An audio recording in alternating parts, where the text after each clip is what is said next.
Seigneur, nous voulons te dire ce matin, Éternel,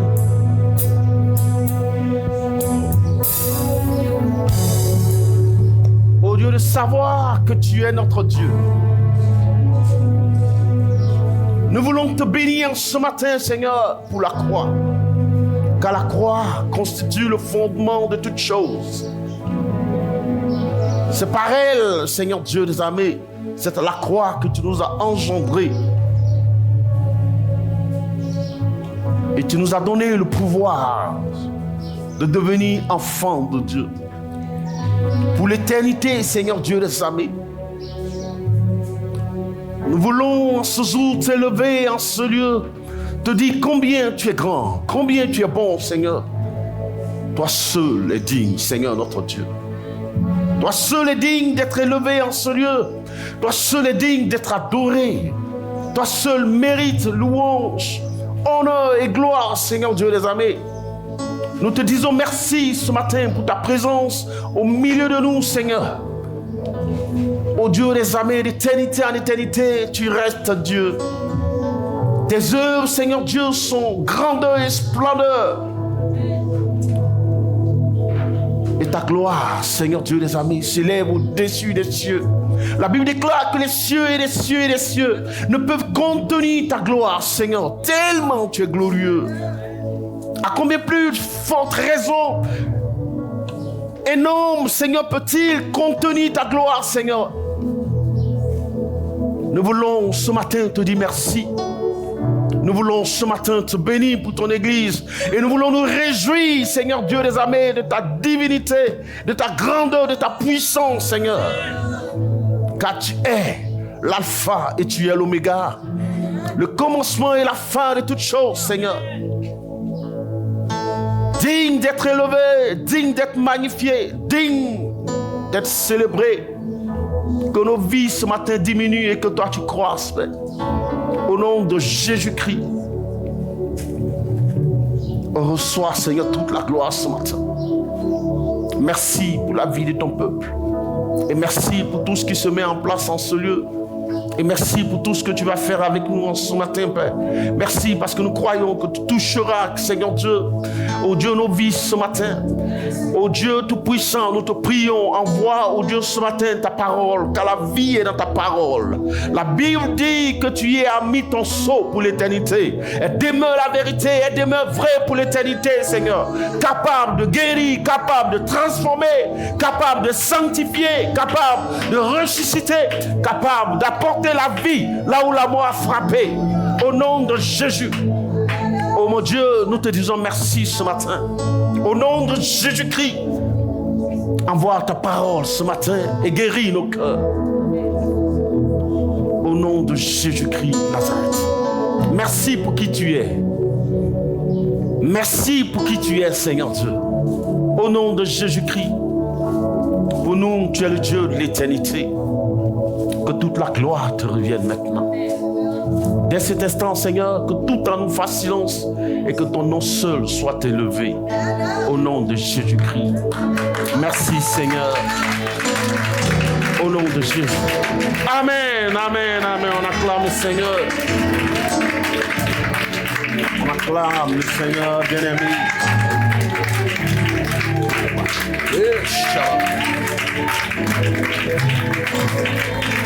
Oh, merci. Alléluia. S'asseoir dans la présence de Dieu. Tu es saint, saint, saint. Oh, toi le Seigneur. Oh, tout puissant.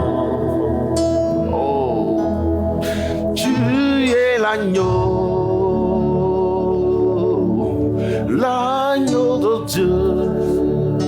Oh, est saint, oh, saint, saint, oh. Seigneur, toi le Seigneur, tout puissant, tout puissant. oh, digne est l'agneau, Digne est l'agneau. l'agneau de Dieu, l'agneau l'agneau de Dieu. Amen. Amen. Yes. Yes. Alléluia. Que le nom du Seigneur soit béni. Bien-aimé, c'est pour moi tout un honneur et un plaisir de me retrouver enfin parmi vous. Alléluia. Que le nom du Seigneur soit béni. Et je voudrais bénir Dieu pour ta vie, pour ta fidélité. Et je voudrais profiter de cette occasion-là pour dire merci à tous ces éminents serviteurs de Dieu qui sont passés ici. Nos salutations vont à l'endroit du révérend Aphélie Dieudonné, qui est passé ici pendant mon absence. Je voudrais que Dieu bénisse son ministère.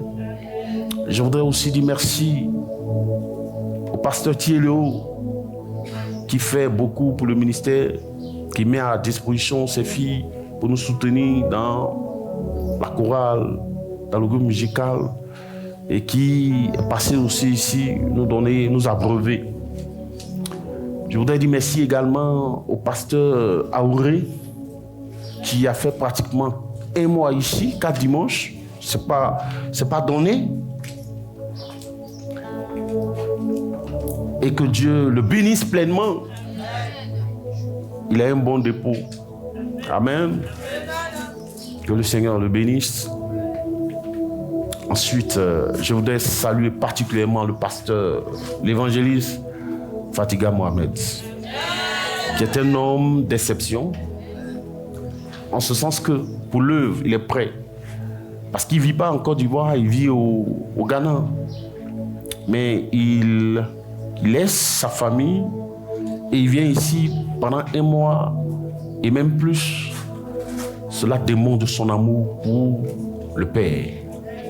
Alléluia. C'est-à-dire que le Père passe pour lui en premier. Homme de Dieu, que Dieu te bénisse depuis ta position au Ghana et que Dieu se souvienne de ta maison. Amen. Alors, nous allons donc baisser les têtes et je vais prier pour la parole. Seigneur, merci. Éternel, maintenant, oh Dieu, c'est ton tour. C'est à toi maintenant de nous parler. Éternel, car tu es la vie. La Bible dit qu'au cours de ton ministère terrestre, il est arrivé un moment où, lorsque tu parlais, certains n'ayant pas l'Esprit de Dieu, ne pouvant pas cerner, ô Dieu des armées, ta parole, ont dû s'éloigner. Et lorsque tu t'es retourné, tu as demandé à Pierre, mais et vous autres, pourquoi êtes-vous là pendant que les autres s'en vont? Et Pierre a dit, mais à qui veux-tu que nous allions? Puisque tu as en toi les paroles de la vie éternelle. Alléluia. À qui veux-tu que nous allions? Ce matin, Seigneur, envoie les paroles de la vie éternelle et change nos cœurs, transforme nos vies. Viens nous fortifier, viens nous situer, viens nous éclairer et bâtis-nous par ta parole ce matin. Éternel, parle-nous, enseigne-nous. Nous t'écoutons et moi en premier. Au nom de Jésus. Amen. Amen. Acclame le Seigneur. Alléluia. Alors, donc, ce matin, tu vas être béni. La parole de Dieu, c'est la bénédiction. Elle est véritable. Et tu vas donc dire à ton voisin, sois attentif. Parce que moi, je ne suis pas un maître de cérémonie. Je suis un adorateur. Un adorateur. Quelqu'un qui aime le Seigneur. Quelqu'un qui craint le Seigneur. Qui croit en Dieu. Et quand je viens parler de la part du Seigneur, je ne viens pas pour faire plaisir à quelqu'un. Parce que je ne me suis pas appelé moi-même. J'ai été appelé par Christ. À dire sa parole. Or, sa parole est la vérité. Alléluia. Et donc, ce matin, je vais parler de la part du Seigneur. Bien-aimés, ce matin, nous allons essayer, par la grâce et la miséricorde de Dieu, de répondre. Ça va, mon fils? Je t'ai appelé, tu n'as pas répondu. Je t'ai envoyé un message 2 fois. Laissez papa, je vais te montrer après. Que ce soit fortifié. Écoutez-moi bien ce matin. On va aborder des questions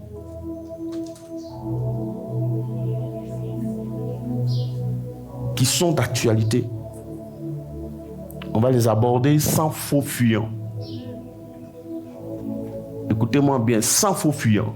Pourquoi on est obligé de les aborder? Parce que, bien aimé, il y a beaucoup de questions en ce moment et d'interrogations.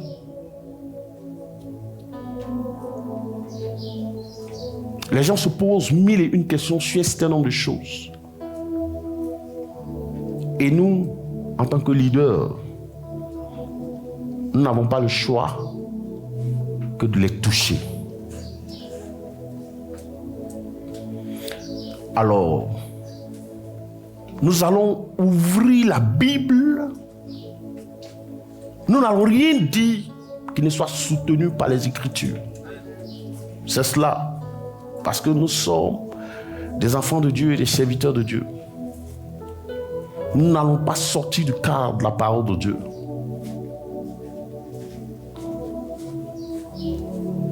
Il y a un certain nombre d'interrogations, à savoir,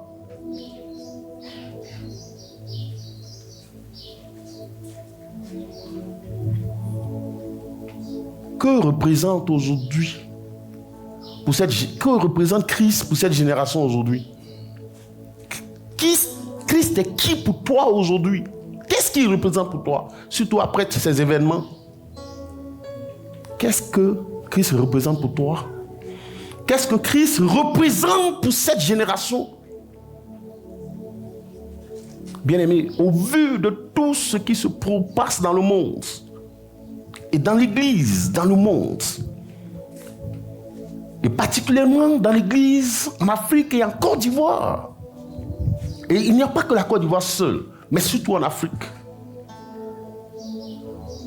Comment l'église de Dieu, non, d'où le thème aujourd'hui, comment l'église de Côte d'Ivoire ou de l'Afrique définit-elle le Christ aujourd'hui? Après tout ce tohu-bohu, tout ce désordre, tout cette anarchie-là, après tous ces événements, pour toi, que représente le Christ? Et donc, pour comprendre cela et pour essayer de répondre à cette question-là, nous allons prendre nos livres, nos Bibles, dans le livre de Matthieu 16, à partir du verset 13 à 18. Bien aimé, il faut être attentif. Il faut être attentif. Parce que c'est bon pour toi-même, pour ne pas que ta foi vacille. Et c'est pourquoi nous sommes obligés d'aborder cette question sans faux fuyant.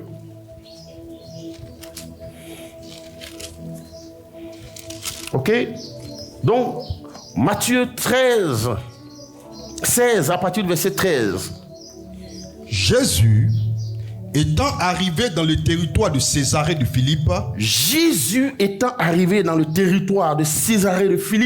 demanda à ses disciples, oui, qui dit-on que je suis? Qui dit-on que je suis? Moi, le Fils de l'homme. Moi, le Fils de l'homme. Ils répondirent, et il répondit, les uns disent que tu es Jean-Baptiste. Les uns disent que tu es Jean-Baptiste. Les autres Élie. Les autres Élie. Les autres Jérémie. Les autres Jérémie. Ou l'un des prophètes. Ou l'un des prophètes. Et je vous dis, leur dit-il. Et je vous dis, l'un des prophètes. Et vous, leur dit-il. Voilà. Et vous, leur dit-il. Qui dites-vous que je suis? Qui dites-vous que je suis? Simon-Pierre répondit, tu es le Christ. Tu es le Christ. Le Fils du Dieu vivant. Le Fils du Dieu vivant. Jésus, reprenant la parole, lui dit, tu es heureux, Simon. Ah! Tu es heureux, Simon, fils de Jonas. Car ce ne sont pas la chair et le sang qui t'ont révélé cela. Mais c'est mon Père qui est dans les cieux. Et moi je te dis Et moi je te dis que tu es Pierre. Amen. On va s'arrêter là d'abord. Amen. Waouh.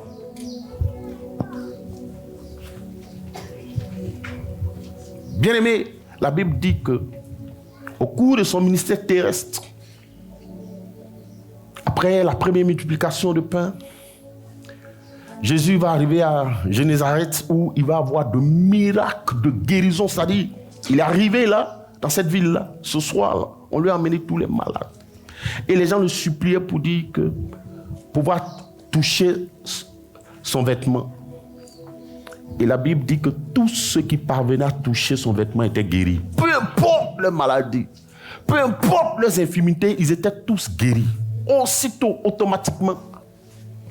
Donc après ça, après avoir rendu la vie, accordé la délivrance à la fille de la femme cananéenne,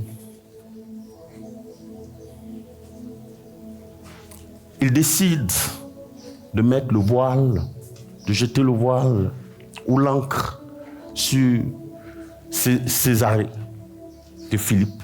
Il arrive à Césarée, écoutez-moi bien, c'est pour ta vie. Parce que si tu ne suis pas, je te dis, il faut que tu sois attentif. Il arrive donc à Césarée de Philippe, sur le territoire de Césarée de Philippe. Mais avant toute chose, il dit à ses disciples, attendez là, ne vous précipitez pas là. J'ai une question pour vous. J'ai une question, moi le Seigneur, pour vous.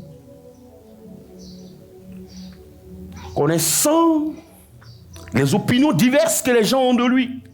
Donc, expressement, il pose la question aux disciples. Excusez-moi, il fait un peu chaud. Alors donc, il leur pose la question. Qui dit-on que je suis? Qu'est-ce que vous, qui avez l'habitude de vous frotter à la population, puisque c'est vous qui allez faire les emplettes pour nous, pour nos besoins. Je suis convaincu que il y a des choses qui se disent. Il y a des choses qui se racontent sur ma personne. Pouvez-vous me dire qu'est-ce que les gens disent de moi? Et les disciples prenant la parole, chacun va répondre. Certains disent que tu es Jean-Baptiste. Il dit ok. D'autres disent que tu es Élie. Il dit ok. D'autres encore disent que tu es Jérémie. Il dit ok. D'autres disent tu es l'un de ces prophètes, l'un des prophètes. Certainement que tu es une réincarnation. C'est ce que ça veut dire, parce que tous les prophètes étaient morts là. Donc tu es une réincarnation, certainement, de l'un des prophètes.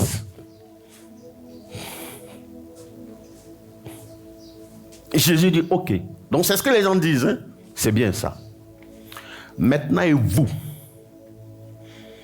qui marchez avec moi, qui mangez avec moi, qui partagez mon quotidien, qui dites-vous que je suis? Côte d'Ivoire, Église de Côte d'Ivoire. Il est vrai que le monde rit en ce moment, mais à cause de vos propres bêtises. Le monde se moque. Le monde nie ma divinité. Les gens disent toutes sortes d'âneries, de bêtises. Mais vous, qui dites-vous que je suis en ce moment par rapport à tous ces événements qui se sont produits? Qui est-ce que je suis pour vous aujourd'hui? Qu'est-ce que je représente pour vous? Il pose donc la question aux disciples. Et la Bible dit à Pierre de répondre pour dire, Seigneur, tu es le Christ, le Fils du Dieu vivant. Amen. Et à cette réponse-là, le Seigneur reprend la parole et dit, Simon, il commence par dire, il dit, tu es heureux, Simon, fils de Jonas. Tu es heureux. Ça veut dire que tu es déjà dans le bonheur. Amen. Tu es déjà béni. Amen. Parce que tu sais cela. Amen. Le simple fait de savoir que je suis le Christ au milieu de ce tumulte, cela te confère déjà le bonheur. Cela te confère déjà la bénédiction. Ça dit que tu es déjà béni, c'est fini. Le fait de le savoir, parce que être heureux, c'est être dans le bonheur. C'est jouir du bonheur. Il dit que tu es déjà heureux. Toi, tu es déjà béni. Le fait de savoir que je suis le Christ te confère déjà la bénédiction. C'est extraordinaire ça. Comme pour dire heureux, ceux pour qui je ne suis pas en ce moment une occasion de chute. Heureux tous ceux pour qui en ce moment je ne suis pas une occasion de chute. Ils sont bénis. Ceux qui ne définissent pas ma divinité par rapport à une situation politique, ils sont bénis. Ceux qui ont le regard toujours fixé sur la croix, ils sont bénis. Ceux qui reconnaissent au milieu de ce chaos que cela ne diminue en rien ma divinité, ils sont bénis. Ceux qui savent que je ne suis pas défini par rapport à des circonstances, ils sont bénis.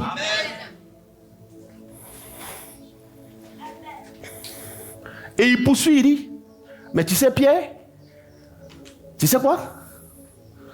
Ce n'est ni la chair et le sang qui t'ont révélé cela, mais c'est l'esprit de mon Père.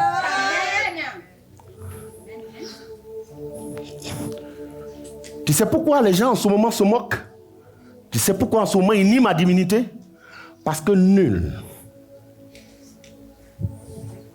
1 Corinthiens 12, verset 3 dit, nul, s'il ne parle par l'esprit, ne peut dire Jésus est anathème. Jésus est maudit. Et que nul ne peut dire, et nul aussi ne peut dire Jésus est le Seigneur. Jésus est le Seigneur. Si ce n'est pas le Saint-Esprit. Si ce n'est pas le Saint-Esprit. Amen. Acclame le Seigneur pour cette vérité biblique. Laisse-les rire, laisse-les se moquer. Mais ça ne peut pas être en être autrement. Pourquoi? Parce qu'ils n'ont pas l'esprit de Dieu. Amen. Et il dit, cela, reconnaître ma divinité, ne relève pas de la philosophie, la science humaine, des études à l'université. Non, il faut avoir l'esprit de Dieu. Et vous comprenez maintenant pourquoi il dit à Pierre, tu es heureux. Parce qu'il est en train de dire que ce n'est pas toi, mais c'est par l'esprit de mon Père. Or, nous savons que recevoir l'esprit de Dieu est une grâce. Cela relève uniquement de la volonté du Père qui décide de donner son esprit à qui il veut. Cela ce n'est pas le fruit des votes. D'une décision, la décision d'une nation ou d'une population. C'est le Père qui décide. C'est pourquoi il dit, tu dois te réjouir parce que tu as l'esprit de mon Père. C'est pourquoi tu es déjà heureux, tu es déjà béni. Parce que la grâce t'a été déjà accordée. Si tu es ici ce matin, c'est parce que tu crois. Et pour que tu puisses croire, c'est parce que tu as l'esprit. Et donc cela relève la grâce de Dieu. Donc tu es déjà heureux, tu es déjà béni. Parce que personne, comme le dit 1 Corinthiens 12, nul, si c'est par l'esprit qui parle, ne peut nier la divinité de Christ. Ne peut dire que Jésus est maudit. Si c'est par l'esprit de Dieu qui parle, il ne peut jamais dire que Jésus est maudit. S'il prophétise par l'esprit, il ne peut jamais dire que Jésus est maudit. Il ne peut jamais dire non plus que Jésus n'est pas Dieu. Si c'est par l'esprit qu'il parle, je vous ai dit ce matin, on ne dira rien sans la parole. Tout sera démontré par la parole. Mais personne aussi ne peut dire que Jésus est le Seigneur si ce n'est pas l'esprit. Mais comme l'esprit ne leur a pas été donné, donc ils vont continuer toute leur vie de nier la divinité de Christ, de contester sa divinité. C'est leur problème. Vous comprenez maintenant? Maintenant, donc pourquoi tu es choqué quand les gens se moquent? Logiquement, cela ne devait pas arriver. Cela ne devait pas te faire mal. Mais tu devais plutôt être animé de compassion pour eux. Ce n'est pas la colère qui doit t'animer, mais plutôt de la compassion. Et en même temps, cela doit produire en toi de la réjouissance. Parce que toi, la grâce t'a été faite d'avoir l'esprit et d'être capable de reconnaître que même s'il a été pendu à la croix, ce n'est pas une défaite, mais c'est une victoire pour nous. Alléluia. Pour le monde, c'est un choc, c'est un scandale. Mais pour nous, non. Nous qui avons l'esprit. Parce que sans l'esprit, il ne peut pas juger. Il ne peut pas comprendre. Cela est impossible. Regardez toute la grâce qu'on a. Les gens disent comment quelqu'un qui est mort sur un bois peut sauver. Ils nous traitent de débiles. Mais c'est le problème. Nous, on est fiers de ça. Qu'ils soient allés à la croix. Parce qu'on a la révélation de la croix. Mais vous ne l'avez pas.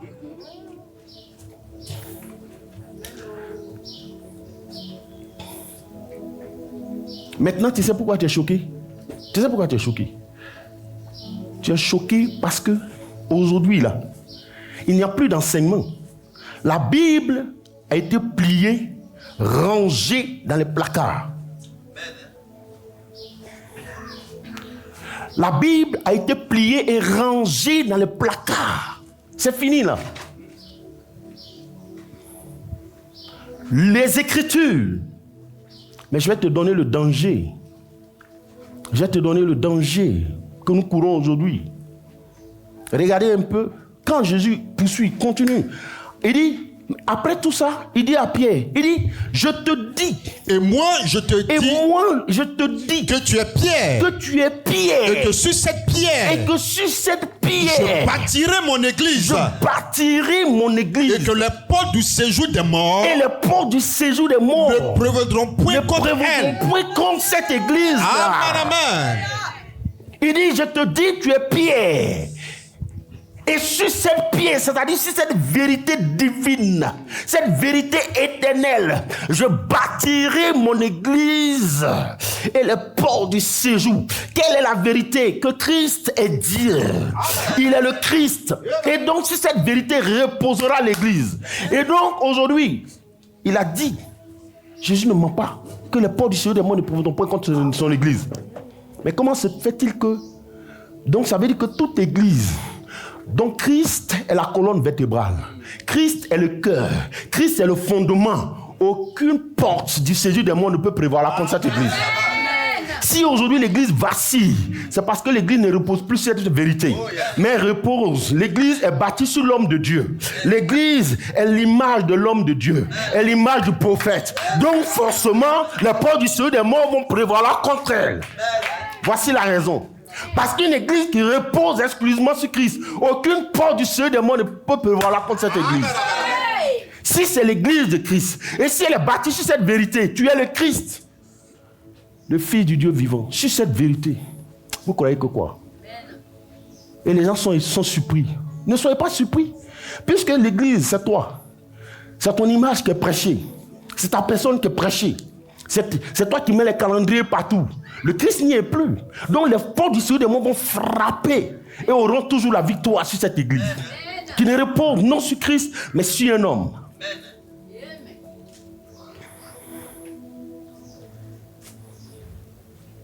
Voici la vérité. Sur qui repose ton église? Dis-moi, ton assemblée repose sur qui? Ça repose sur le Christ ou sur le pasteur. Mais si ça repose sur le pasteur, elle va s'effondrer. Mais si elle repose sur le Christ, aucune porte du séjour des morts, quelle que soit sa taille, quelle que soit sa colère, ne prévaudra contre cette église. Jamais.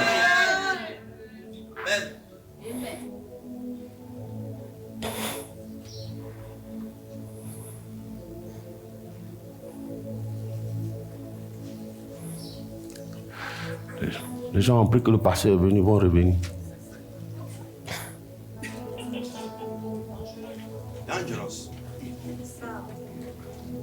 Amen. Mais regardez un peu. Regardez un peu. Aujourd'hui, mais c'est normal que l'église soit dans cet état. Parce que l'église ne repose plus sur Christ, mais sur les hommes de Dieu. Sur les pasteurs, sur les prophètes. C'est leur image qui est mise en avant, c'est leur personne. Comment vous voulez que l'église soit forte? Elle ne peut pas être forte. Elle ne peut pas être forte. Elle ne peut pas être forte. Frère, écoute-moi bien aimé. Jésus ne se définit pas par rapport à des élections. Mais comment tu vois le Christ même? Comment tu vois le Christ? Le Christ ne vient pas pour chercher des présidents. Il viendra pour chercher son église. Et non des hommes politiques. Maintenant, pourquoi tu lis l'église de Dieu qui est sacrée à de la politique? Et après, vous êtes étonnés. Et vous pleurez. Et vous déchirez vos Bibles. Mais c'est parce que vos pasteurs ne vous enseignent plus. Aujourd'hui, on n'enseigne plus. Toute l'écriture a été remplacée par du coaching, par de la philosophie. Et il y a beaucoup que vous voyez, la main de Dieu n'est plus sur eux. Ils portent juste le nom. C'est des hommes d'affaires dans l'église. Mais la gloire de Dieu est partie. Et quand c'est comme ça, ils ont une nouvelle trouvaille. Ils ont deux trouvailles. Soit du coaching ou bien les liens ancestraux. Parce que ça marche. À tous les coups, ça marche. Quand on va te dire c'est ta grand-mère qui est sorcière, forcé, tu vas chercher à m'envoyer le feu. Et ça marche. Et on va te recevoir par VIP. Vous voyez, regardez ce que nous avons fait de l'œuvre de la croix. Regardez ce que nous avons fait de l'œuvre de la croix. Et les gens pleurent. Et les gens pleurent. Mais vous pleurez, vous pensez quoi? Ça va faire bouger le trône. Vous pensez que c'est ça qui va faire bouger le trône? Vous allez déchirer vos Bibles, mais on s'en fout. Déchire ta Bible. Réunis le Christ. Est-ce que tu l'as connu même? Tu as connu ton pasteur, mais tu n'as pas connu le Christ. Tu as connu ton prophète, mais tu n'as pas connu le Christ. Il ne t'a jamais révélé le Christ. Il t'a révélé sa propre personne. Tu l'as suivi, mais tu n'as pas suivi le Christ. Parce que ceux qui suivent le Christ, là,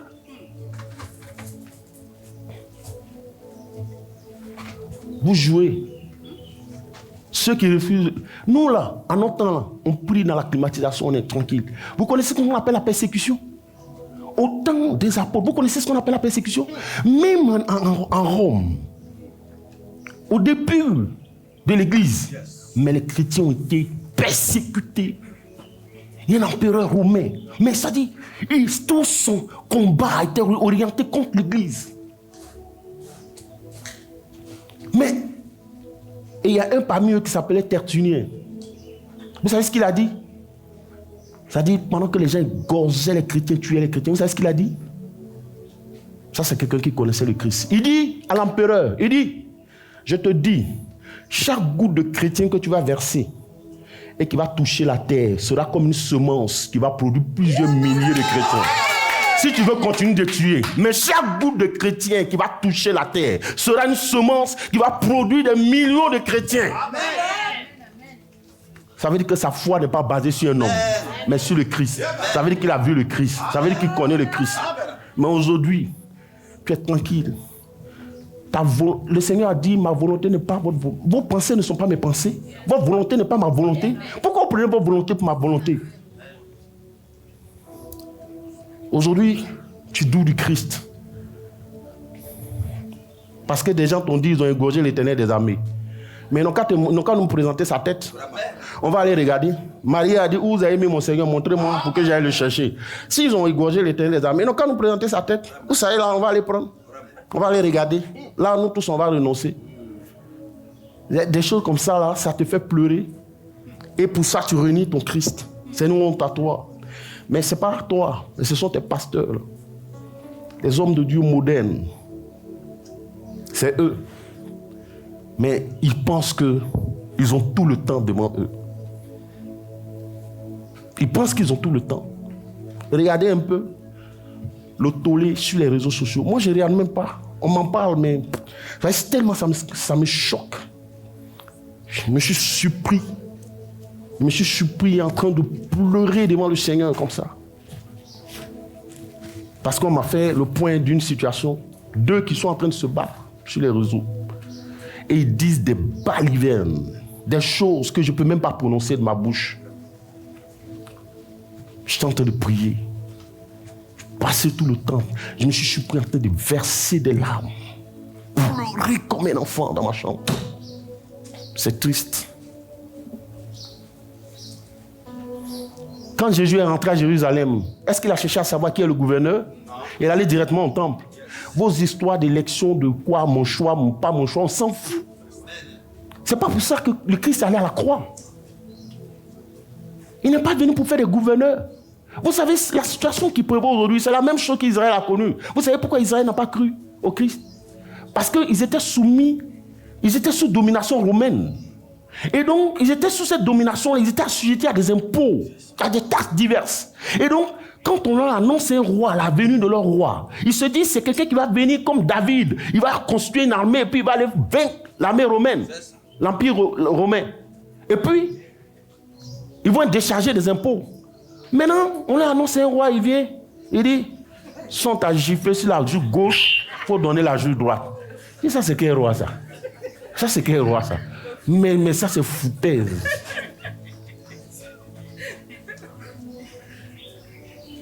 Mais parce que tu n'as pas adoré Jésus. Depuis toujours, tu as adoré ton prophète. Tu as adoré ton pasteur. Tu n'as pas adoré le Christ. Ah. Parce que si tu connais le Christ. Ah, aujourd'hui j'ai parlé. Tout ce qu'ils peuvent dire de moi, ils prient sous bâche. On s'en fout. Il dit, lui, il est qui, mais il prie sous bâche. Les gens, ils sont devenus... Ils ont perdu l'intelligence, quoi. L'âge de l'alliance, on était sous tente. Était sous une tente. La gloire de Dieu reposait sous une tente. Mais ça, là, c'est pas éternel. Hein. Vous allez voir de vos yeux. Ce que vous allez dire aujourd'hui, là, demain, là, vous serez confondus. On va au rythme du Seigneur. Ah. Vous savez d'où est venu tout ce scandale-là? Vous savez d'où est-ce que c'est parti? J'ai dit, on va prendre toujours la parole. On va prendre Luc. Luc chapitre 4, verset 11 à 13. Écoutez un peu. Hein. Vous allez voir d'où est parti le problème. Écoutez. Luc 11. Luc 4, verset 11. Est-ce que c'est Luc? Non. Éphésiens. Éphésiens 4.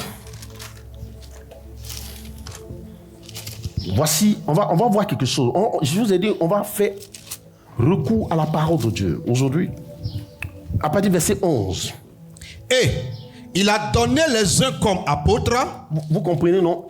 La Bible dit, et il a donné les uns comme apôtres. Les autres comme prophètes. Nous tous, on va voir. Hein. Voici la Bible. On va voir ce qui est écrit. Il a donné les autres comme apôtres. Les autres comme prophètes. Les autres comme évangélistes. Les autres comme évangélistes. Les autres comme pasteurs. Les autres comme pasteurs et docteurs. Et docteurs. Oui. Pour le perfectionnement des saints. Pourquoi? Pour quelle raison? Pour le perfectionnement des saints. Non, doucement. On va voir pourquoi il a donné les 5 ministères. Pourquoi? Vas-y. Pour le perfectionnement des saints. Pour le perfectionnement des saints. En vue de l'œuvre du ministère. En vue de l'œuvre du ministère. Et de l'édification du corps de Christ. Et de l'édification du corps de Christ. Jusqu'à ce que nous soyons tous parvenus. Jusqu'à ce que quoi? Nous soyons tous parvenus. Jusqu'à ce que nous soyons tous parvenus, nous tous ici, toute l'église de Dieu dans le monde. Nous sommes tous parvenus parce que le même pasteur qui est en Côte d'Ivoire, à l'église des États-Unis, c'est le même pasteur. Amen. Il ne va pas avoir une autre appellation. Amen. Même si ici en Afrique, les gens ont toutes sortes d'appellations. On dit quoi? Très très révérend. Archibishop, Nanan Bishop, quoi Bishop. Regardez-moi des choses comme ça. Tout ça pour donner des étincelles à la chose. Bon, quand il a cité les 5 ministères là, est-ce que après avoir institué les 5 ministères, il a dit qu'il y a un ministère qui s'élève au-dessus des 4 autres? Non, non. Est-ce que le Seigneur a dit de ces 5 ministères, voici le ministère qui est le premier, qui est le plus élevé? Il a dit ça? Non.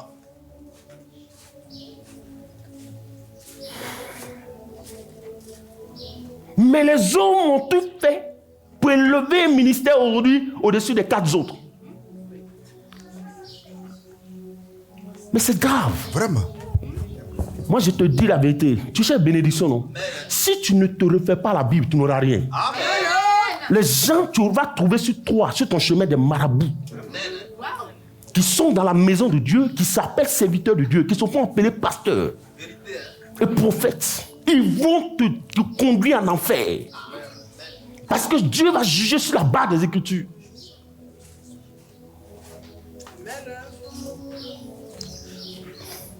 Ils n'ont qu'à prendre ça comme ils veulent. C'est le problème. Moi, je prêche la parole.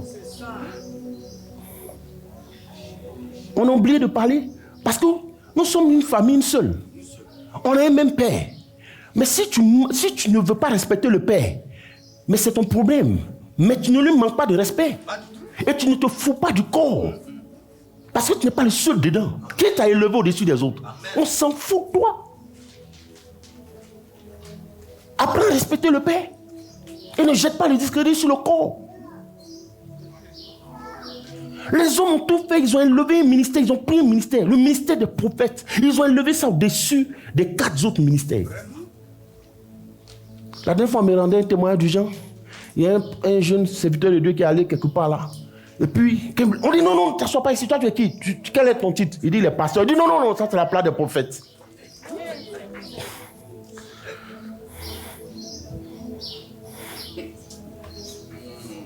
Est-ce que vous comprenez? Regardez ce qui est devenu. C'est de l'amusement. Ils ont élevé le ministère des prophètes au-dessus des 4 autres ministères. C'est pas ce que Jésus a dit. C'est pourquoi les gens seront surpris.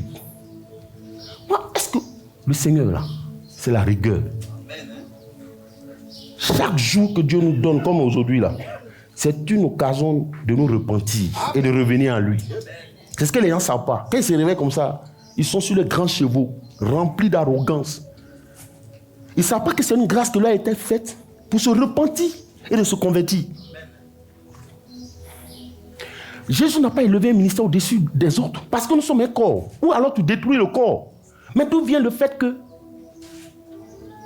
Est-ce que vous voyez?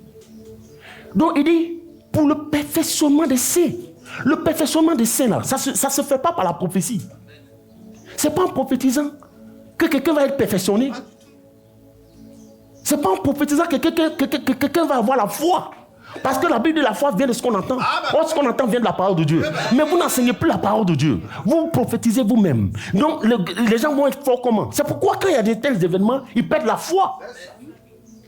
Parce que leur foi n'est pas attachée à la parole. Elle ne vient pas, elle n'a pas de base. Elle est liée à l'homme. Quand l'homme tombe, tout le monde tombe. Mais quand ta foi est liée à Christ, et comme Christ ne tombe jamais, donc tu es toujours accroché. Parce que la croix reste debout. Toujours debout. Moi je te dis, vous là, qui n'aimez pas les Écritures là, vous, je m'adresse à vous ce matin. Vous qui n'aimez pas les Écritures là, faites attention à votre vie. Le Seigneur il n'est pas camarade de quelqu'un. Arrêtez ça. Mais est-ce que vous vous aimez vous-même? Je me pose la question, est-ce que tu t'aimes toi-même? Si tu t'aimais là, regarde comme tu es manipulé aujourd'hui. Les gens te manipulent. Plein de mensonges. Parce que tu n'ouvres jamais ta Bible. Quand on demande, tu as une Bible? Oui, j'ai une Bible. Ça fait 1 mois que tu n'as pas ouvert la Bible. 1 mois. Et tu veux que, parce que tu lis ta Bible dans la bouche du prophète. Tu lis ta Bible dans la bouche du prophète. Jésus t'a créé, t'a dit, il a mis une Bible dans la bouche du prophète pour toi. Or, aujourd'hui, dans cette génération, les prophètes n'enseignent pas. Ce sont les voyants. Et ils voient. Ils ne lisent pas. Or, la Bible dit tous les ministères, c'est pour le perfectionnement des saints. Afin que nous soyons tous parvenus à la mesure de la stature parfaite de Christ. Quand on dit la mesure de la stature parfaite, ça dit qu'on prenne la forme de Christ. Qu'on devienne comme lui. Qu'on aime comme lui. Qu'on soit humble comme lui. Qu'on pardonne comme lui. Qu'on soit puissant comme lui. Amen.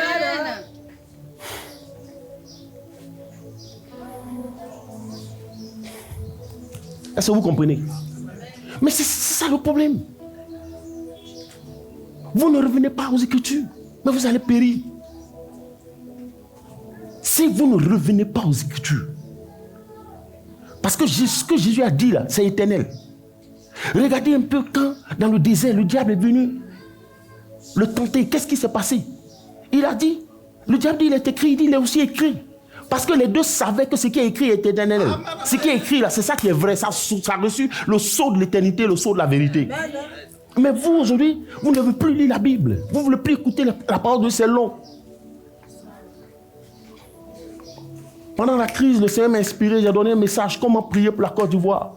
Et que, suivant l'hymne national,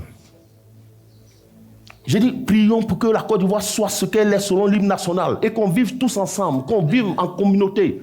Tous, dans la diversité des religions. Il y a des gens qui ont mis en bas, on a trop prié, maintenant là, ça dit qu'on attend l'accomplissement des prophéties. Oui, on a qu'à, Dieu n'a qu'à accélérer un peu. Il a accéléré ça pour te donner. Il a bien accéléré ça pour te donner. Comme tu penses que ta volonté, c'est la volonté de Dieu, il a bien accéléré ça pour te donner. Comment vous pouvez mélanger ce qui est sacré avec ce qui est vil?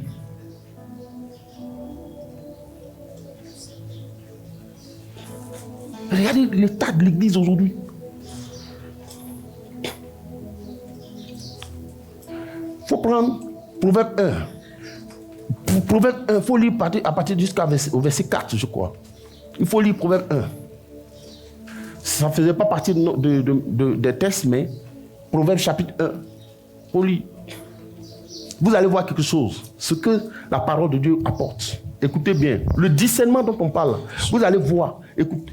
Proverbe de Salomon, oui, fils de David, roi d'Israël, oui, pour connaître la sagesse et l'instruction, pour connaître la sagesse et l'instruction, pour comprendre les paroles de l'intelligence, pour comprendre les paroles de l'intelligence, pour recevoir des leçons de bon sens, pour recevoir des leçons de bon sens, de justice, d'équité et de droiture, pour donner au simple du discernement, pour donner à l'homme simple, l'homme naturel, d'acquérir le discernement. La parole de Dieu, c'est bon, nous permet d'acquérir le discernement.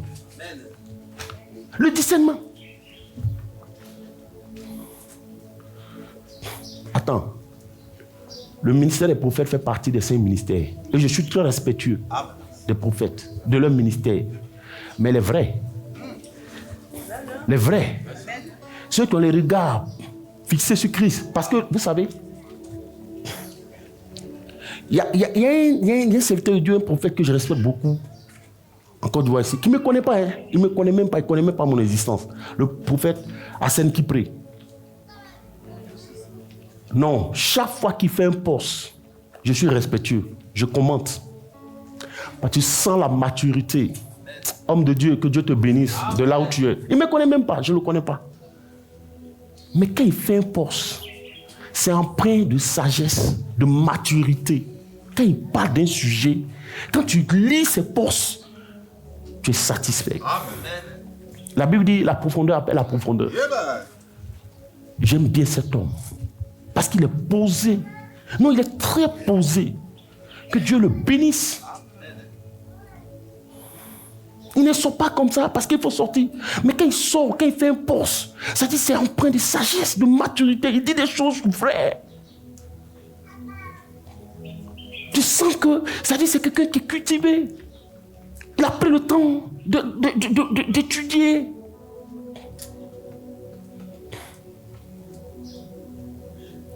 Aujourd'hui, tout le monde veut, les gens veulent servir Dieu, mais personne ne veut être pasteur, personne ne veut être évangéliste pour aller chercher les âmes. Comment tu peux croire que toi tu es plus grand que l'évangéliste qui va? Les missionnaires qui sortent, ils vont au Niger, ils vont au risque de leur vie pour aller gagner des âmes. Toi aujourd'hui, parce que tu monnaies, tu penses que tu es plus grand que lui. Parce que tu as une grosse voiture, tu penses que tu es plus grand que lui. Lui, il va au charbon. Il va sans rien en attendre en retour. Il va pousser par l'amour de Christ pour aller chercher les âmes. Pour la vie éternelle. Et toi, parce que tu as 5 voitures, 10 voitures, tu penses que tu es plus grand que lui. Ça ne veut rien dire.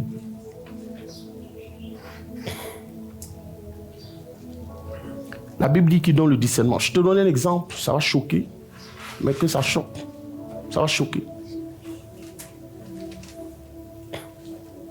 Vous avez vécu.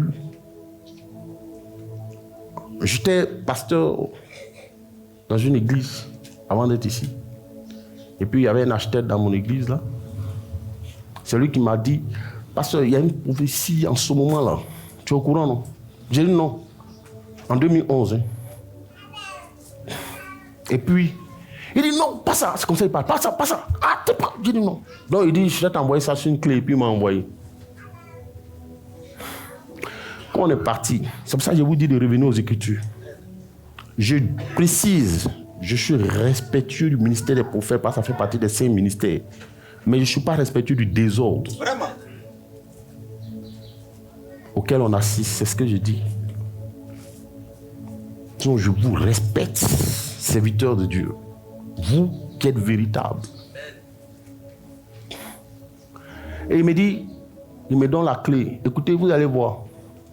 Et on commence la prophétie. Mon petit frère était là. Mon épouse était là, j'ai réuni les gens. J'ai dit, on dit, il y a une prophétie, on va écouter. Tu sais quoi, frère? Quand j'ai mis, en moins d'1 minute, je me suis levé. J'ai dit, non, c'est du pipeau. J'ai dit, c'est du pipeau. Vous savez comment? Qu'est-ce qu'on a dit, lui, dans la Bible? Que la parole nous donne le discernement, non? Voilà quelqu'un qui reçoit une prophétie. C'est pas comme Dieu ne lui a pas parlé, Dieu lui a parlé. Mais il dit, quand il commence son introduction, il dit, je revendique la paternité de cette prophétie. Ça, c'est 1. De 2, de tous les missionnaires qui sont venus en Côte d'Ivoire, il n'y a pas un qui a reçu une prophétie plus grande que celle-là. 2. La troisième chose, il dit, on devait même me décorer pour ça. Et puis après, il dit, je dis ça pour rire. Même si c'est pour rire. Quand j'ai entendu ça, je me suis levé et dit, bon, je n'écoute plus.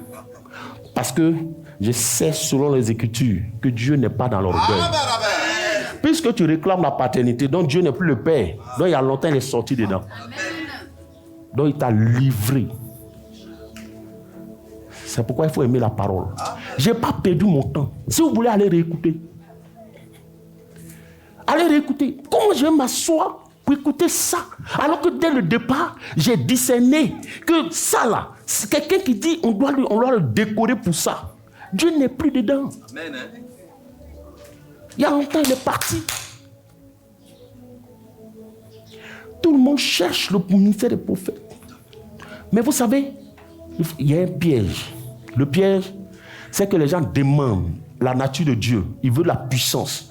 Mais il y a une chose que les gens ne demandent pas, l'humilité. C'est ça qui fait la force de la puissance. Comme notre Seigneur lui-même. Yes. Regardez, il avait toute l'autorité, toute la divinité. La Bible dit, en lui habitait corporellement toute la plénitude de la divinité. Mais il était humble. Il avait le pied des disciples. Onction sans humilité, c'est une bombe. Amen. Qui va t'auto-détruire. Donc vous, assis ici, qui aimez la puissance, commencez à chercher l'humilité. Amen. Priez pour l'humilité. Priez pour être des serviteurs. Il dit le plus grand parmi vous, c'est celui qui sert les autres. C'est pas ce que Jésus a dit. Il dit, je ne partage ma gloire avec personne. Le Seigneur dit, quoi que vous fassiez, que vous mangez ou que vous buviez, faites tout pour la gloire de Dieu. Même les choses les plus simples, il utilise ça pour expliquer, pour parler de l'humilité. Oh, je sais que la Bible, il est écrit dans la Bible que Dieu résiste aux orgueilleux. Mais vous n'avez pas lu ça aussi. Il dit, lui qui était Dieu, il ne s'est point fait égal à Dieu. Jésus. Il avait toutes les paroles de connaissance. Maintenant, il faut lire Ephésiens 2, verset 20. Ephésiens 2, ça ne faisait pas partie de notre texte aussi, on va le prendre. Ephésiens 2, verset 20. Je te dis, si tu ne reviens pas au Seigneur, tu ne reviens pas aux Écritures, à cause de toi, les gens vont insulter le Christ. Vraiment. À cause de toi, votre attitude là. Oui, il faut lire Ephésiens 2, verset 20. Vous avez été édifiés. La Bible dit quoi? Vous avez été édifiés sur le fondement des apôtres. Sur le fondement des apôtres et des prophètes. Jésus-Christ lui-même. Étant la pierre angulaire. La pierre principale. Amen. Ça dit tout ce que les prophètes ont fait, les apôtres ont fait là, c'est pour nous ramener à Christ. Tout le combat qu'ils ont mené, tout le travail qu'ils ont abattu, c'est pour nous ramener à Christ. Ils n'ont pas recherché autre chose. Regardez Pierre et Jean, ils allaient dans le temple. Un malade, quelqu'un paralytique de naissance. Mais ils lui ont dit, nous on n'a ni or, ni argent. Mais ce qu'on a, au nom de Jésus, lève-toi et marche. Amen. Le gars s'est levé, il a marché. Toute la ville était en haleine. Toute la ville courait pour voir ceux qui ont opéré le miracle. Et quand ils les ont vus, qu'est-ce que Jean dit? Il dit, mais pourquoi vous nous regardez comme si ce n'est pas notre propre piété que nous avons fait cela? Pourquoi? Mais non, ça m'a trop marqué. Amen. Il dit, mais pourquoi vous nous regardez comme ça, comme si c'est nous-mêmes on a fait ça? Mais celui que vous dites qu'il n'est pas Dieu là, que vous avez crucifié là, c'est en son nom que nous avons guéri cet homme. Donc à lui soit la gloire, maintenant et pour toujours. C'est trop fort ça. Mais cette génération ne tient plus compte de ces choses-là. Mais tu vois l'homme de Dieu, il est comme un Dieu. Il est comme un Dieu. Aïe! C'est quoi ce truc? Qu'est-ce qui arrive à ma génération? Pourquoi? Et il y a des gens qui les suivent.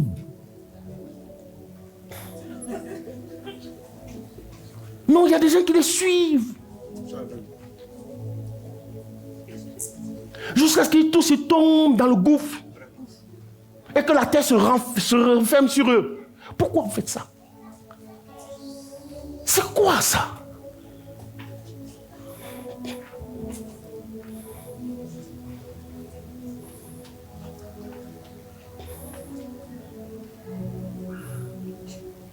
Vous comprenez? C'est pas normal. Ils ont sur l'édifice sur le fondement. Est-ce que c'est ce que les apôtres ont fait là, que nous sommes en train de faire là? On a vu les apôtres arriver dans les villes et puis ils ont commencé à donner des paroles de connaissance, à prophétiser ta grand-mère est sorcière, ton grand-père est sorcier, ton papa est sorcier. Ils ont commencé à faire ça. Mais relisons le fondement des apôtres. Ouvrons la Bible et puis regardons. Si vous trouvez qu'ils exagèrent. La Bible dit c'est sur le fondement des apôtres et des prophètes. Christ restant la pièce centrale. Ouvrons la Bible, si c'est moi qui exagère. Est-ce qu'on a vu ça?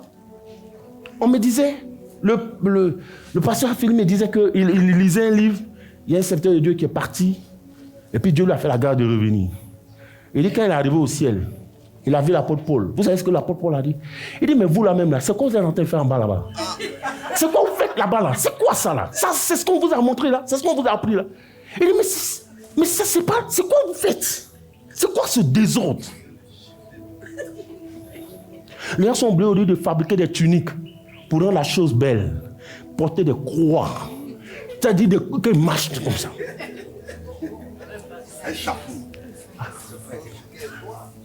C'est même pas fait de cœur. Tout ça, c'est de la pacotille. Jésus n'a pas besoin de tout ça. J'ai dit, je vais te dire la vérité aujourd'hui. Le jour que tu me verras, et puis on filme ma voiture, ne serait-ce que ma voiture, c'est que l'onction m'a quitté. C'est que l'esprit est parti. Un homme de Dieu, qui est de Dieu, il y a des choses qu'il ne peut pas faire. Il faut lire 1 Jean 9, verset 3. Quelqu'un est en train de me trouver 1 Jean 9, verset 3, vous allez voir. 1 Jean 9, verset 3. Vous voulez, on n'a qu'à aller sur la base de la parole. Confrontation allons sur les Écritures. Ouvrons 1 Jean 9, verset 3. Écoutez, 1 Jean 9, verset 3. Vous êtes là, vous pleurez. Non, le Seigneur nous a défendu. Vous êtes associés depuis quand? Il vous a dit, montrez-moi. Ou il vous a dit chose. Non, papa. Hein? 1 Jean 3, verset 9. 1 Jean 3, verset 9. Quiconque est né de oui, Dieu. C'est 1 Jean 3, verset 9. Oui, il dit quiconque, écoutez, suivez l'enseignement. Je vous en supplie. Vous savez ce qu'on est dedans là? C'est une question de vie ou de mort.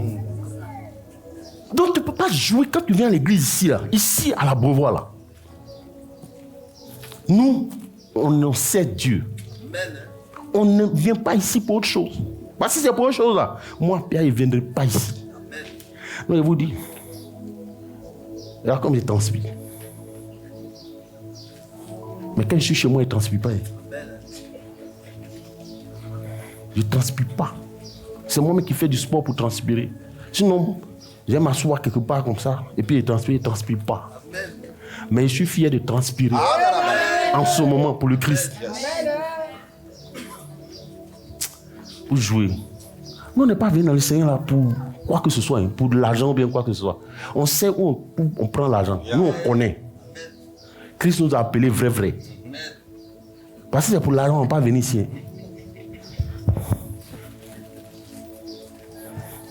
Non, c'est la vérité. Je sais où on gagne l'argent, où on prend l'argent, je connais. Oui, il faut lire. 1 Jean 3, verset 9. Écoutez bien, j'aime trop cette parole-là. Jérôme, cette parole-là, j'adore ça même. C'est-à-dire, je me reconnais dedans. Vas-y. Quiconque est né de Dieu. Quiconque est né de Dieu, ma fille. Ne pratique pas le péché. Il ne pratique pas le péché. Parce que la sémence de Dieu demeure en lui. Pourquoi? Parce que la semence de Dieu demeure en lui. Et il ne peut pécher. Et à cause de cette semence, il ne peut même pas pécher. Parce qu'il est né de Dieu. Parce qu'il est né de Dieu. Acclame ça. Acclame ça.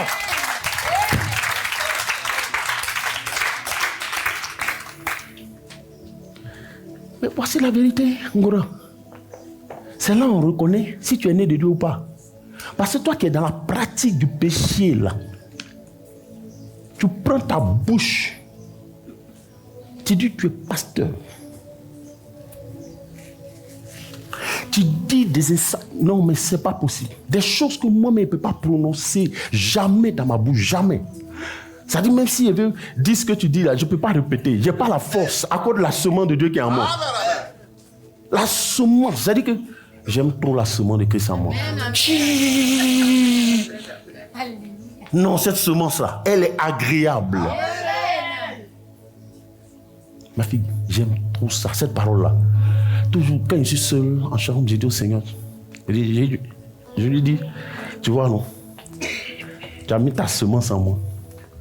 Donc, ta semence, ça fait que je suis limité. Je suis limité, mais j'adore ça. J'adore cette limitation-là. Parce qu'elle produit en moi la vie. Amen. Maintenant, vous qui êtes dans la pratique du péché là, de qui vous êtes les fils? Parce que si vous êtes les fils de Dieu, vous ne pouvez pas être dans la pratique du péché. C'est la semence de qui est en toi? Tu mens.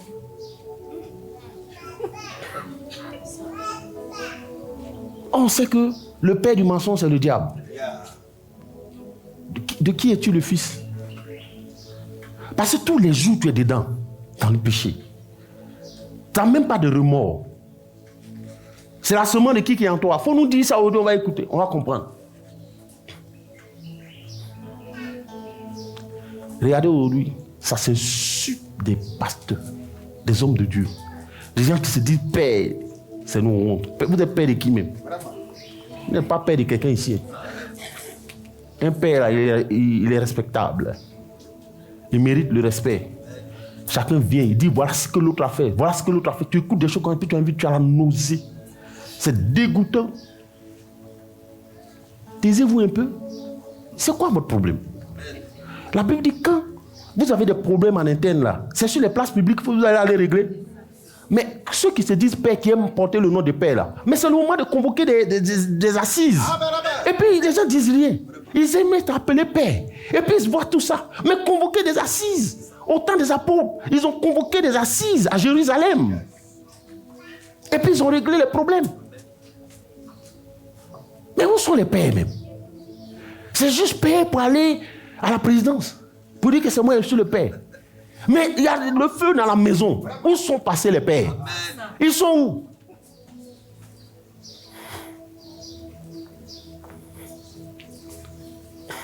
Moi, ce genre de père-là, je ne veux pas l'être aussi. Père pour manger. Là. Et puis quand maintenant il y a le travail à faire, puis tout le monde se tait. Vos enfants se battent. Vraiment. Les pères, levez-vous. C'est le moment de vous lever.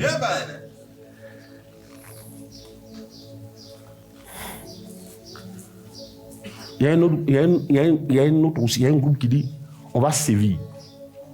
Par rapport au service, on va voir ce que la Bible dit. Il faut lire.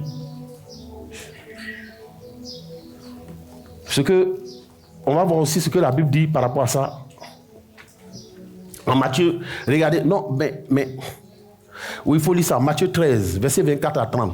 On va voir ce que la Bible dit par rapport à cette question. Je vous ai dit, on allait aborder chaque sujet, non? Et puis on va voir ce que la Bible dit par rapport à ça. C'est ça, non? Amen. Par rapport au service, qu'est-ce que la Bible dit? Oui. Il leur proposa une autre parabole et écoutez bien. Il leur proposa une autre parabole et il dit: le royaume des cieux est semblable à un homme. Le royaume des cieux est semblable à un homme qui a semé une bonne semence dans son champ. Oui, il a semé une bonne semence dans son champ. Mais pendant que les gens dormaient, son ennemi vint, sema de l'ivraie parmi le blé et s'en alla. Lorsque l'herbe eut poussé, et donné du fruit, l'ivraie parut aussi. Les serviteurs du maître de la maison vint lui dire, Seigneur, n'as-tu pas semé une bonne semence dans ton champ? D'où vient donc qu'il y a de l'ivraie? Il leur répondit, c'est un ennemi qui a fait cela. Et les serviteurs lui disent, Jésus dit, c'est un ennemi qui a fait cela. Il est conscient que c'est un ennemi. Lui, il a semé la bonne graine. Il a semé sa vie, il a versé son sang. Il nous a donné sa parole. Il veut qu'on s'en serve comme boussole, comme lumière pour marcher. C'est ce qu'il a dit. Il a laissé sa parole, il nous a donné son esprit. Pour que nous ne dévions pas.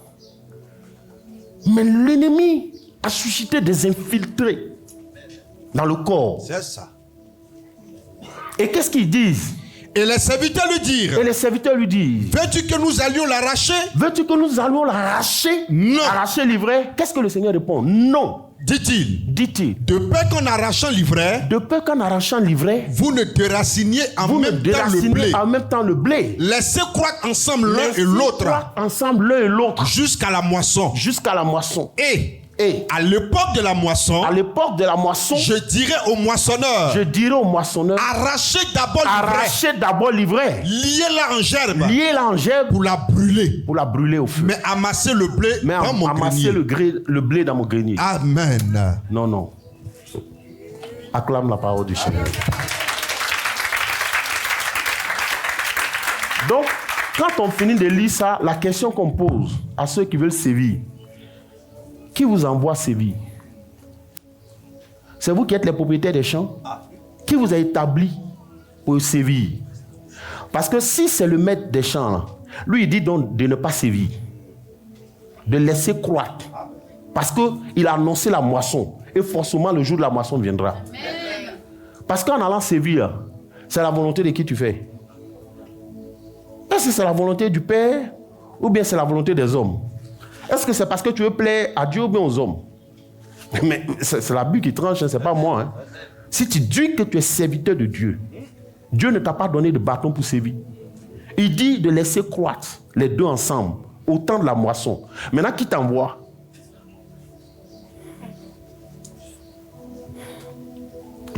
J'ai dit, on n'a qu'à s'asseoir. Et puis on va ouvrir la Bible. On laisse les tuniques à la maison. On laisse les tuniques, on dépose la Bible et puis on juge la barre de la Bible. Humblement. C'est le temps de convoquer des assises. Nous, on ne nous connaît pas, nous, on ne porte pas col blanc. Moi, je n'ai pas besoin de tunique. J'ai revêtu le Christ. La Bible dit tous ceux qui ont été baptisés en Jésus ont revêtu le Christ. Moi, j'ai revêtu la meilleure tunique. Même si elle n'est pas visible à l'œil nu, c'est ton problème. Mais je suis fier de cette tunique-là. Porter boubou, violet, jaune, rouge, avec des grosses croix et des cannes, des parfums bizarres. Tout ça pour faire du bling-bling. Pour laisser. C'est à quoi ça Jésus a dit? Regarde, faut pas rire. Jésus a dit, Pierre. Il dit, Poum. Jésus dit, m'aimes-tu? Il dit, ah Seigneur, toi-même tu connais en fait là. Tu sais combien de fois il t'aime. Ça, c'est la première fois. Jésus vient encore. Pierre, Même tu. Il dit, ah Seigneur. Toi, tu sais que j'ai changé. Ça y est dans mes dents, ça y est dans mes poumons, ça y est dans mes yeux, ça y est dans ma bouche. Ça là, on a bien de poser questions encore. Tout ça là, ça n'a pas aimé le Seigneur. Troisième fois, Pierre, même tu. Il a compris que ça devient sérieux. Là, maintenant, il est énervé. Ça y est, il est frustré. Ah, c'est quelle question ça là encore matin? Ah, tu as quoi moi matin? Tu me poses la question, je te dis oui, ça y est dans mes dents, tout ça là. Mais tu poses encore. Pierre, même tu, pour la troisième fois, Pierre est frustré. Il dit, si tu m'aimes, paie mes brebis. Laisse les tuniques rouges, violets, les grosses croix, les grosses cannes, et paie mes brebis. Je suis venu mourir pour les brebis. Je ne suis pas venu mourir pour une tunique rouge, violet, noir, grosse croix, grosse canne. Oh, je m'en fous de ça. Amen. Pour la perfection, pour le perfectionnement des saints, en vue de l'œuvre du ministère, jusqu'à ce que nous soyons tous parvenus à l'unité de la foi, Amen. à la mesure de la stature parfaite de Christ. Paie mes brebis.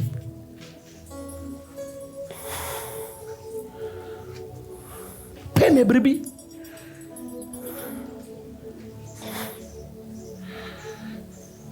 Les bagues. Tu vois les bagues dans les doigts, les manches. Et des parfums magiques. Bizarres, mauvaise odeur. Il enfonce sa tête dans ton boubou. Tu as envie de rendre. Et puis cela, il ne t'a pas maudit. Il ne t'a pas maudit. Un peu son maison pour te maudire.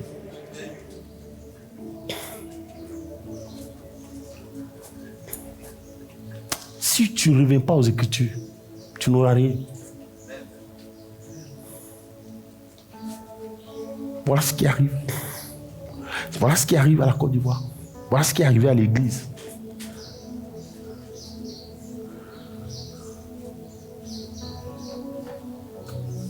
Parce que jusqu'à preuve du contraire, les hommes politiques ne sont pas responsables de ça. Hein. C'est nous-mêmes. Ils ne sont pas responsables. Hein. Ils ne viennent pas dans les églises pour nous attraper, pour nous faire quoi que ce soit. Non. Qu'est-ce qu'ils n'ont rien fait? Mais c'est nous-mêmes. Quand quelqu'un dit ça en séville, c'est qui t'a envoyé pour un séville? Il faut le laisser. Jésus se va juger. Ce sont les hommes politiques qui sont là-bas, ils font leur travail. C'est nous qui courons pour aller là-bas, pour avoir à manger. Et pour ça, on a oublié de tordre la Bible. Ça fait honte, ça fait pitié. Et toi, maintenant qui es là, comme toi aussi, tu ne lis pas ta Bible, tu es déçu. Seigneur, là même, nous-mêmes, on ne comprend plus rien. C'est-à-dire, il nous a... Seigneur, là, c'est ton camarade. Pour lire 1 Corinthiens 15, verset 19. On va clore ici. 1 Corinthiens 15, verset 19. Si c'est dans cette vie seulement. Si c'est dans cette vie seulement. Que nous espérons en Christ. Que nous espérons en Christ. Nous sommes les plus malheureux de tous les hommes. Amen, amen. Alors que hier, le Seigneur disait à Pierre, tu es heureux. Juste parce que tu sais que je suis de Christ. Voilà ici maintenant. On ne parle de malheur. Vous êtes les plus malheureux. Si c'est à cause de la politique, si c'est par rapport à la politique que vous définissez le Christ, vous êtes les plus malheureux. Si c'est à cause des élections que vous adorez le Christ, vous êtes les plus malheureux. Si c'est parce que votre candidat n'a pas gagné, que vous maudissez le Christ, vous êtes les plus malheureux. Si c'est parce que ce que vous voulez ne s'est pas accompli, que vous déchirez vos Bibles, vous êtes les plus malheureux de toute la terre. Honte à vous, chrétiens modernes. Il n'y a que des sympathisants, des hommes de Dieu, mais pas de Christ, dans les assemblées aujourd'hui. C'est des chers sympathisants. Et ils sont là, même si le monsieur il ment, ils sont accrochés jusqu'à la mort. Moi, c'est mon daddy, c'est mon papa. Tu parles de mon papa, tu auras fait à moi. Pardon, moi, si quelqu'un m'a insulté, il faut le laisser comme ça. Il faut le laisser. Il ne faut pas le faire par là pour rien. Mon daddy, mon daddy. On s'en fout, ton daddy. Ça, c'est ma signature, ça. Marque déposée. Cacheté, scellé. C'est pas bon. Revenons aux Écritures. Revenons à Christ. Parce que si c'est dans ça là seulement que tu adores, si c'est à cause de ça que tu adores Jésus là, pour que ton candidat gagne là, tu es le plus malheureux de toute la terre.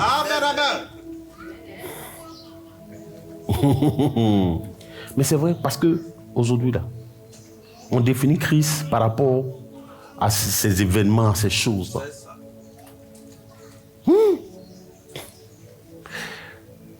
Tu sais comment on peut définir ça encore quand les élections arrivent en Côte d'Ivoire?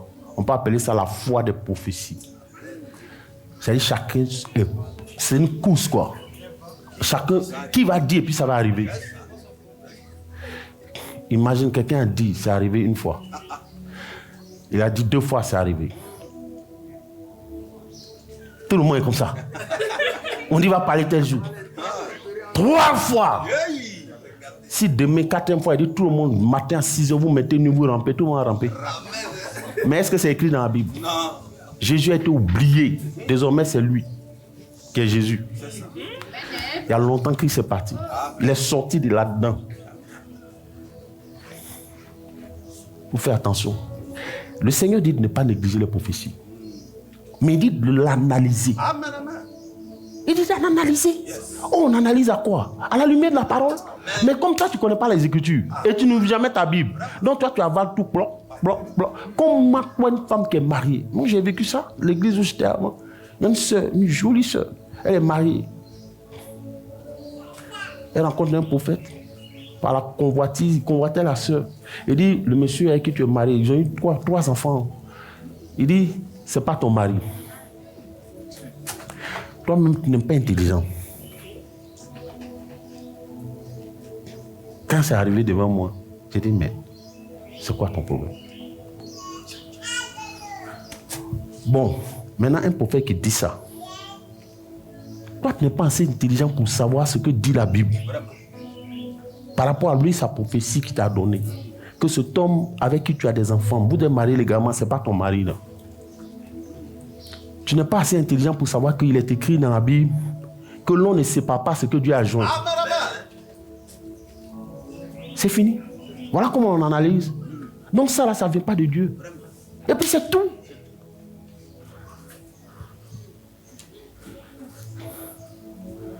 Quelqu'un avait prophétisé. Non, ma chérie. Donc arrêtez vos histoires. Parce que quand vous allez dans les loges maçonniques, là, tout le monde ne va pas avec vous. Donc, pourquoi vous voulez clocher des 2 côtés? Si c'est le Dieu des francs-maçons qui est Dieu, mais servez-le. Et puis pourquoi vous allez la nuit? Allez le jour. Allez-y le jour.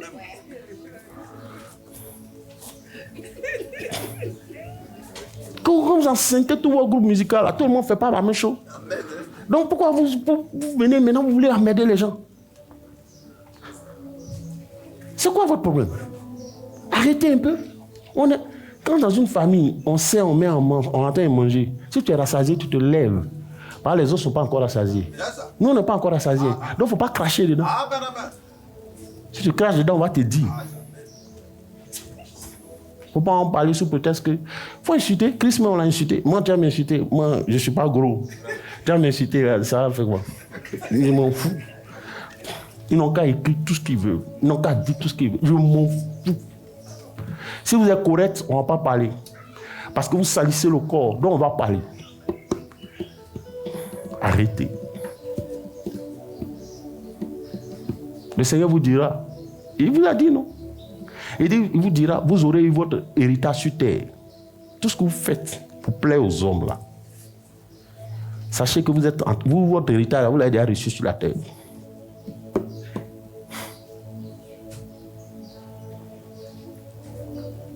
Comment toi-même, tu es né d'un père et d'une mère, tu les connais, tu as grandi avec quelqu'un, tu as 25 ans.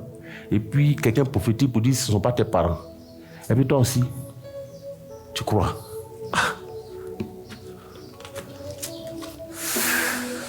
Il y a quelque chose qui ne marche pas.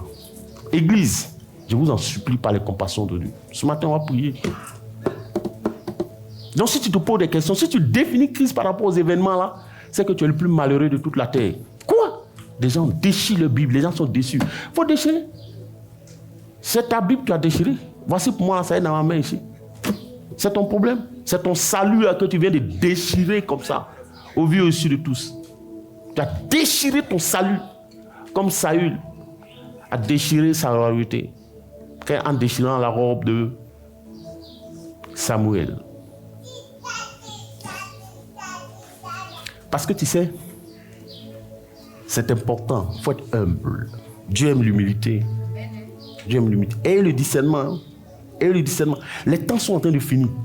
Moi, je trouve les gens extrêmement courageux. Vraiment courageux, quoi. Voyage où tu dois, toi-même, tu dois être ta femme. C'est le seul voyage le plus ingrat. Matin, c'est-à-dire, vous dormez ensemble, vous êtes bien embrassés la nuit. Matin, un se réveille, l'autre se réveille plus. Quelqu'un qui a dormi. Vous êtes chérie. Matin, bloc. La personne ne bouge plus. Et ça ne te fait pas peur. Et vous avez les épaules comme ça. Et vous parlez. Vous choquez les enfants. Et le Seigneur dit malheur à celui qui choque un de ses petits-enfants là. Mais vous choquez les gens sur la toile. Arrêtez. À cause de vous, on insulte l'église, on insulte Jésus. Mais si vous ne l'aimez pas, nous on l'aime. Si vous ne le respectez pas, nous on a du respect pour lui. Il ne vous a pas obligé. Est-ce qu'il vous a appelé même? C'est la grande question.